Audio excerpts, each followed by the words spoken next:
बिस्मिल्लाहिर्रहमानिर्रहीम। अस्सलाम वालेकुम नाज़रीन, आप यूट्यूब चैनल देख रहे हैं। मैं इमरान खान हूँ। सुप्रीम कोर्ट ऑफ पाकिस्तान में एक नया कट्टा खुल गया है और मामला ये हुआ है कि जस्टिस अमीनुद्दीन खान साहब ने और जस्टिस नईम अख्तर अफ़गान साहब ने, ये उन 5 जजेस में से हैं जो अक्सरियत में चले गए थे मखसूस नशस्तों वाले फ़ैसले में।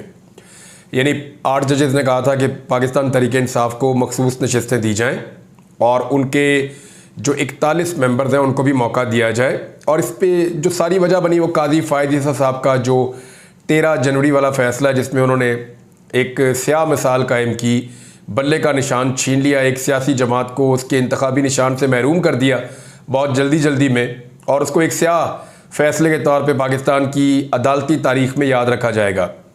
तो वो जो उन्होंने किया, उसके बाद ये सूरत हाल तो पैदा होनी थी। बहरहाल जजेस ने फिर अपने विजडम के मुताबिक फ़ैसला दिया।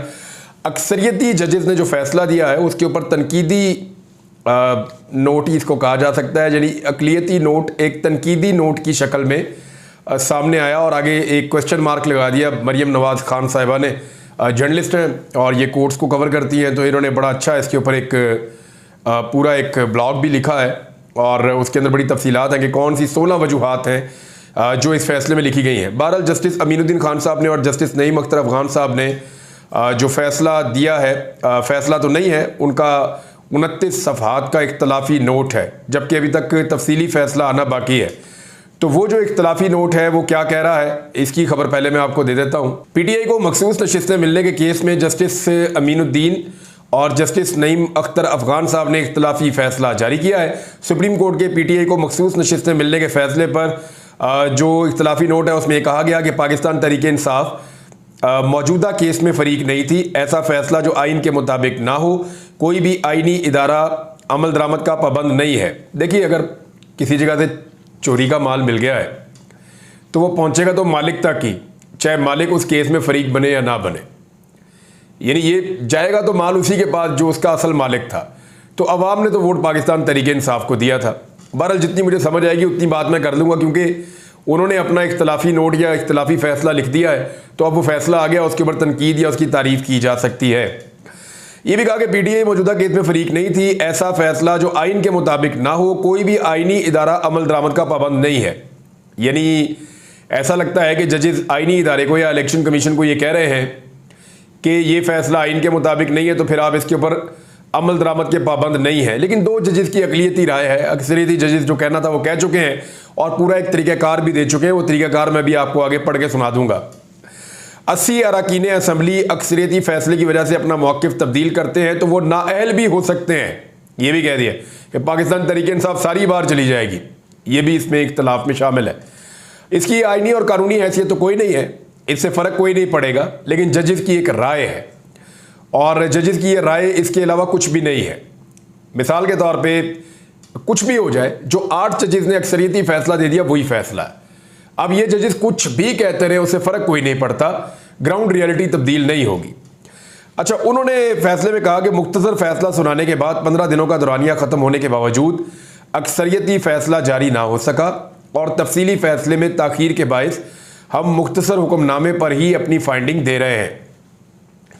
वैसे जो मैंने कोर्ट रिपोर्टर से बात की है या इधर उधर, तो क्योंकि उनको एक्टिविटीज़ पता चलती रहती हैं जजेस की कि कौन होमवर्क कर रहा है, कौन जजेस काम कर रहे हैं, तो उन्होंने अपने सोर्सेज से मुझे ये बताया कि बहुत जल्द तफसीली फ़ैसला जो अक्सरियती जजेस हैं 8 जजेस, उनका भी अक्सरियती फ़ैसला बहुत जल्दी आने वाला है।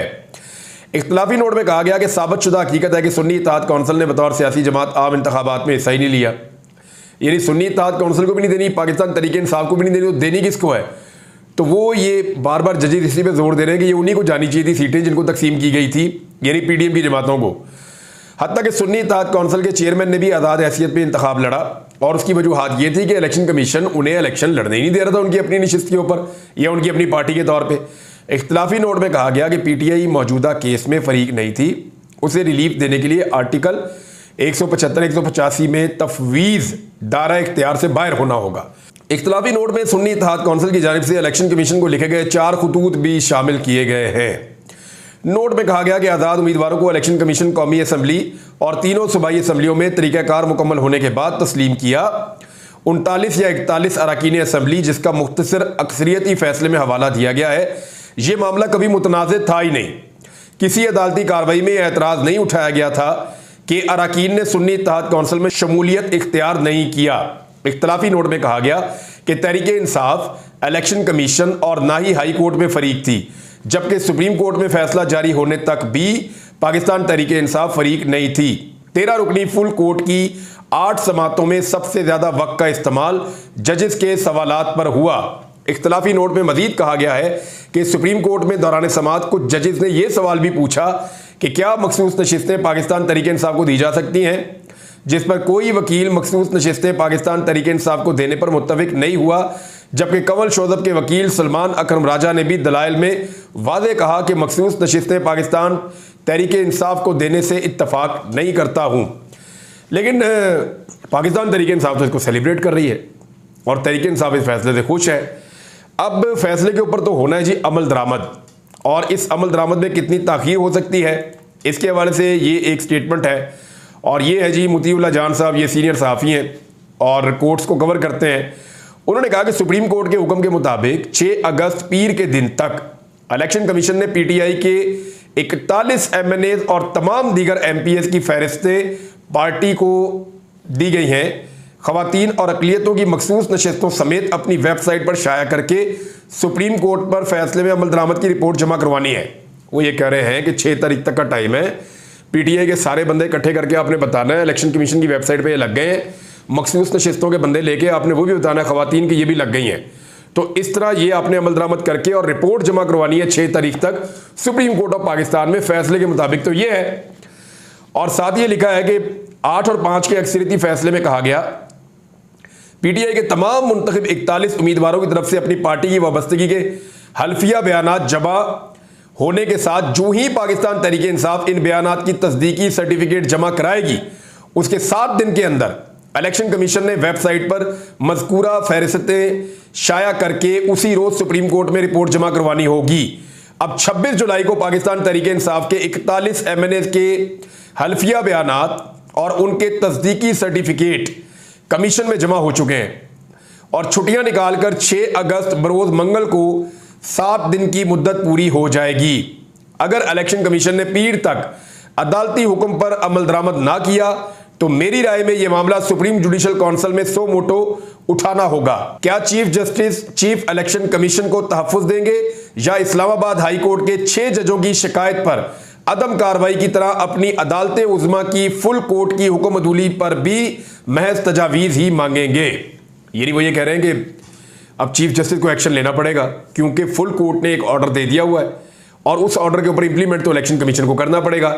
इलेक्शन कमीशन इंप्लीमेंट नहीं करेगा तो ये मामला सुप्रीम जुडिशल काउंसिल में जाएगा और इलेक्शन कमीशन या चीफ इलेक्शन कमिश्नर उनके साथी फंस जाएंगे। और अगर कादी फायदी साहब इसमें सुस्ती से काम लेते हैं, या कादी फायदी साहब वही करते हैं जो उन्होंने 6 जजेस के मामले में किया था, उनके लेटर के मामले में, क्या वो तजावीज़ मांगेंगे या अपने फैसले पर अमल दरामद करवाएंगे? देखें, वो चीफ जस्टिस ऑफ पाकिस्तान है, फैसला उनकी मंशा के मुताबिक नहीं आया, लेकिन फैसला सुप्रीम कोर्ट ऑफ पाकिस्तान का है जिसके वो चीफ जस्टिस हैं, तो उसके ऊपर अमल दरामद करवाना कादी फायज ईसा साहब की जिम्मेदारी है। फैसला कुछ भी है, वो अक्सरियती है, ज्यादा जजेस उस तरफ खड़े हैं, लिहाजा कादी फायज ईसा साहब को इस फैसले के ऊपर अमल दरामद करवाना होगा और करवाना चाहिए। जनाब ये तो है ये वाला मामला। अभी इसके ऊपर बहुत जल्द जो है वो अक्सरियती फैसला आएगा, और अक्सरियती फैसला जब आएगा तो मेरी इंफॉर्मेशन के मुताबिक तो भूचाल आने वाला, और बहुत बड़ा भूचाल आने वाला है, और हुकूमत को लग पता जाएगा, क्योंकि एक नई जंग चलती हुई मुझे दिखाई दे रही है। जिस किस्म का ये इख्तलाफी नोट है या इख्तलाफी फैसला है, इसको पढ़ने के बाद तो लगता है कि जो रियल फैसला आने वाला है वो भी फिर कुछ कम नहीं होगा। ये एक के ऊपर एक और उसके ऊपर एक, तो ये एक जंग जैसी कैफियत है जो इदारे के अंदर नहीं चलनी चाहिए थी। लेकिन कादी फायद ईसा साहब की एक्सटेंशन से मामला शुरू हुआ था, जो मुबैना एक्सटेंशन जिसका जिक्र वजीर कानून ने किया था, वहां से यह मामला शुरू हुआ था और यह मामला अब तक जारी है। हुकूमत को खतरा है खुद हुकूमत से। यानी अभी मैं कुछ चीज़ें आपके सामने रखूंगा। एक तो जमात इस्लामी का जो एहतजाज है वो फ्रस्ट्रेट भी हो रहे हैं, काफ़ी दिनों से वो बैठे हैं, 9-10 दिन उनको हो गए हैं बैठे हुए, और आज उनको 10 दिन हो गए हैं जमात इस्लामी को धरने पे बैठे हुए, लेकिन उनके मुतालबात नहीं माने जा रहे। एस्टीमेट यही था कि 2-3 दिन के अंदर हुकूमत बैठेगी और मुतालबात मानेगी, लेकिन मैंने आपको पहले बताया था कि जो मुतालबात जमात इस्लामी के हैं वो बहुत जायज़, लेकिन जो भी शराइत IMF की मान ली है इस हुकूमत ने, और जिस तरह का इनका तर्ज हुकूमत है अयाशी वाला, ये लोग उन शराइत पे कभी अमल दरामद नहीं कर पाएंगे। वो शक्लें और होती हैं ना, वो लोग ही और होते हैं जो इन शराइत पे अमल दरामद कर पाए। अब ये अफगानिस्तान की गवर्नमेंट तो है नहीं कि जो एक गाड़ी के अंदर गुजारा कर लेगा उनका सदर, या उनके जो ताकतवर लोग हैं उनके वजारतें जो हैं उनकी, वो एक एक दो दो गाड़ियों में गुजारा कर लेंगे।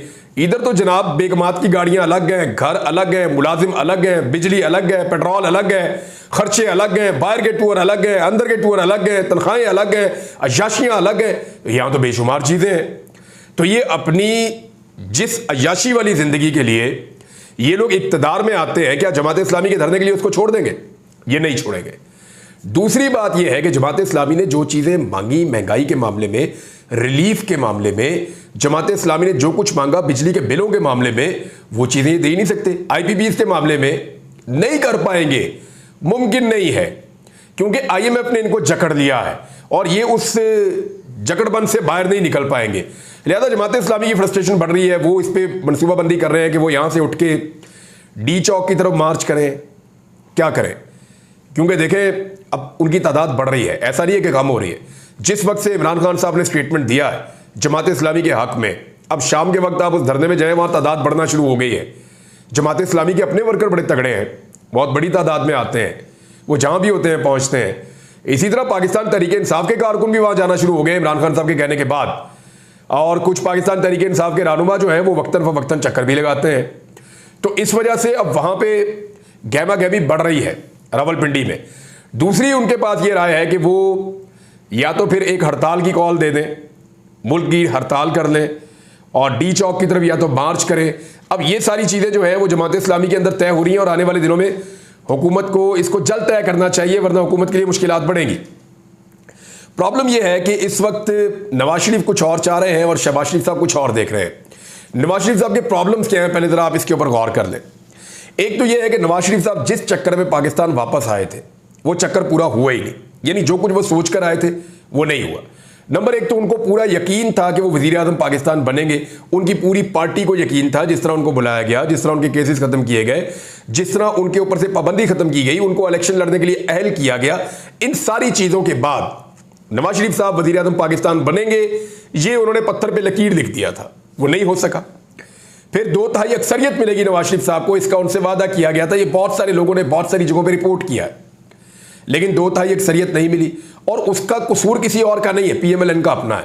भाई जब आप वोट ही नहीं ले सकते तो कोई भी एस्टेब्लिशमेंट हो, कितनी भी ताकतवर हो, वो आपको एक लेवल तक ही सपोर्ट कर सकती है। इस मरतबा तो लेवल ही नया सेट कर दिया गया है आपकी सपोर्ट में, जाली फॉर्म 47 आपके हाथों में पकड़ा दिए गए हैं, इससे ज़्यादा तो कोई भी कुछ नहीं कर सकता। लेकिन फिर भी आपको 2/3 अक्सरियत नहीं दिलाई जा सकती।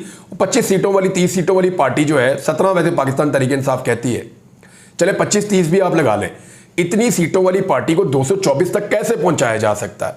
मुमकिन नहीं है। अब 150-200 सीटें आपको मजीद नहीं दी जा सकती। फिर मियां नवाज शरीफ साहब को प्रॉब्लम यह भी हो रही है कि अवाम के अंदर उनकी पजीराई भी खत्म हो गई। बरतानिया में बैठ के उनको ऐसा लगता था कि सिर्फ ये पाकिस्तान तहरीक इंसाफ के कुछ ओवरसीज पाकिस्तानी है, यही आके हमें बुरा भला कहते हैं, जब मैं पाकिस्तान पहुंचूंगा तो बल्ले बल्ले हो जाएगी। और शुरू में उनको बल्ले बल्ले करके भी दिखाएगी। पूरे पाकिस्तान से जलसा इकट्ठा किया गया, नाकाम और फ्लॉप किस्म का शो था, रात गया था कि उन्होंने किया। पूरे पाकिस्तान से लोगों को लेके, बलूचिस्तान से बंदे उठा उठा के लाए बसों में भर भर के। सारे लोग आपस में बातें कर रहे थे, कोई मियाँ साहब की बात ही नहीं सुन रहा था, और मियाँ साहब भी वहाँ पे लोगों को नहीं देख रहे थे, कबूतर उड़ा रहे थे। तो इस चक्कर में मियाँ साहब को लगता था कि बड़ी पजीराई होगी, अवाम में पजीराई भी नहीं मिली मियाँ साहब को, क्योंकि ये दावा किया गया था कि जिस टाइम मैं पाकिस्तान में एयरपोर्ट पे उतरूंगा तो पाकिस्तान मेरा हो जाएगा। ये नवाज शरीफ और उनके साथियों की तरफ से दावा था कि नवाज शरीफ जिस वक्त पाकिस्तान के एयरपोर्ट पे उतरेगा पाकिस्तान उसका हो जाएगा, लोग इमरान खान को भूल जाएंगे। लेकिन ऐसा हुआ नहीं। फिर इनकी हुकूमत तो बन गई, लेकिन ये लोगों को रिलीफ देने में बिल्कुल नाकाम है। पजीराई तो पहले ही नहीं है, जो रही सही मकबूलियत है वो भी जाती रही। अब रोजाना हम किसी ना किसी PMLN के वर्कर्स का इंटरव्यू सुन रहे होते हैं, वो खुद गालियां दे रहे होते हैं कि हमने इनको क्यों वोट डाल दिया। वजह यह है कि इन्होंने लोगों से जीने का हक छीन लिया है। फिर सियासी फैसलों में PMLN इस वक्त आज़ाद नहीं है। हुकूमती और सियासी दोनों तरह के फैसलों में PMLN इस वक्त आज़ाद नहीं है। यानी कभी कहते हैं हम PTI पे पाबंदी लगाने जा रहे हैं, फिर एक टेलीफोन आता है फिर बैठ जाते हैं। कभी कहते हैं हम इमरान खान पे गद्दारी का मुकदमा बनाएंगे, फिर एक ज़रा सी बात होती है फिर बैठ जाते हैं। कभी कहते हैं हम फलां जगह पे ये एक्शन लेने जा रहे हैं, फिर करने लगते हैं, फिर बैठ जाते हैं।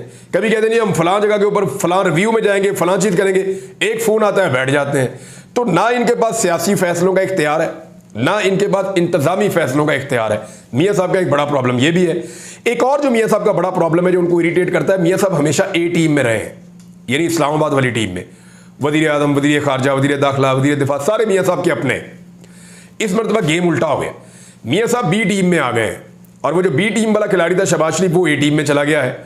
और मजे की बात यह है कि इन दोनों टीमों के ऊपर जो कोच आकर बैठ गया है वो हमेशा से इनका सियासी मुखालिफ आसिफ अली जरदारी। यानी मियाँ साहब खुद तो चले गए बी टीम में, ए टीम में उनका भाई पहुंच गया जो उनसे जूनियर है, लेकिन साथ ही साथ आसिफ अली जरदारी जो है वो ऊपर कोच बनकर आके बैठ गए हैं। और चेयरमैन सेनेट और सदर पाकिस्तान दोनों आईनी ओहदे उन्होंने ले लिए हैं और इन ओहदों से इंपीचमेंट के बजाय उनको हटाया नहीं जा सकता। तो नवाज शरीफ साहब ने अपने हाथ काट दिए हैं। अब कई वुज़रा ऐसे हैं इस वक्त हुकूमत में जो मियाँ नवाज शरीफ साहब की चॉइस ही नहीं है, शहबाज शरीफ साहब की चॉइस ही नहीं है, और वो वुज़रा और उनकी कारकर्दगी का जो मलबा है वो किसी और पे नहीं गिर रहा, वो मियाँ नवाज शरीफ साहब पे और उनकी सियासत के ऊपर मलबा गिर रहा है। दूसरी बात यह है कि दुरानी साहब ने दावा भी किया और मोहम्मद अली दुरानी साहब ने, साबिक इंफॉर्मेशन मिनिस्टर भी रहे हैं, उन्होंने कहा ये नवाज शरीफ साहब लंदन जाना चाहते हैं वापस और जाकर दोबारा अपना बयानिया बनाना चाहते हैं और अब उनको जाने नहीं दिया जा रहा या उनकी पार्टी उनको रोक रही है, जैसे भी है। बहरहाल उनकी ये खबर है, मेरी नहीं है, लेकिन उनका ये दावा है कि वो जाना चाह रहे हैं।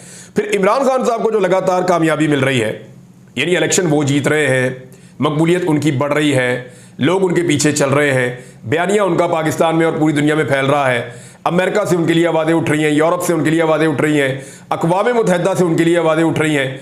मियाँ नवाज शरीफ 3 दफ़ा वज़ीर आज़म बने, आज तक कभी कहीं से कोई आवाज़ ही नहीं उठी। आवाज़ सिर्फ वहाँ से उठती है जहाँ ये कारोबार करते हैं, कतर में, सऊदी अरब में, और कोई इनके लिए बात ही नहीं करता। तो ये इमरान खान की कामयाबियाँ भी मियाँ साहब के लिए प्रॉब्लम है। और दूसरा, इस वक्त जो अदालतों का एकदम इंसाफ की तरफ रुझान ज़्यादातर जजों का हो जाना, ये भी मियाँ साहब के लिए प्रॉब्लमेटिक चीज़ है। और एक जो सबसे अहम चीज़ है वो काजी फायज़ ईसा साहब है कि काजी फायज़ ईसा साहब को एक्सटेंशन दिलवाना, मुबैना एक्सटेंशन मैं कहूँगा क्योंकि वज़ीर कानून ने कहा था, कुछ और लोगों ने भी कहा था, काजी साहब ने अभी तक इसके ऊपर डिनाइल नहीं दिया, उन्होंने डिनाई नहीं किया इसको। लेकिन बात यह है कि अगर तो नवाज शरीफ साहब के लिए कोई वाहिद उम्मीद हो सकते हैं तो वो काजी फायज़ ईसा साहब हो सकते हैं। और उसकी वजह यह है कि नवाज शरीफ साहब तभी पाकिस्तान आए जब काजी फायज़ ईसा साहब चीफ जस्टिस बने। तो अगर उनको एक्सटेंशन नहीं मिलती तो मियाँ साहब के लिए पाकिस्तान में ऑप्शंस मज़ीद कम हो जाएंगे। तो मियाँ साहब की सियासत इस वक्त फ्रस्ट्रेशन से भरी हुई है, उन्हें समझ नहीं आ रही कि मैं कैसे कंट्रोल करूं। उनके सारे मुखालिफिन जो हैं वो किसी ना किसी सूरत में एंजॉय कर रहे हैं और मियाँ साहब की सियासत लगातार नीचे गिरती जा रही है। अब तक के लिए इतना ही, अपना ख्याल रखिएगा, अपने इस चैनल का भी। अल्लाह हाफ़िज़।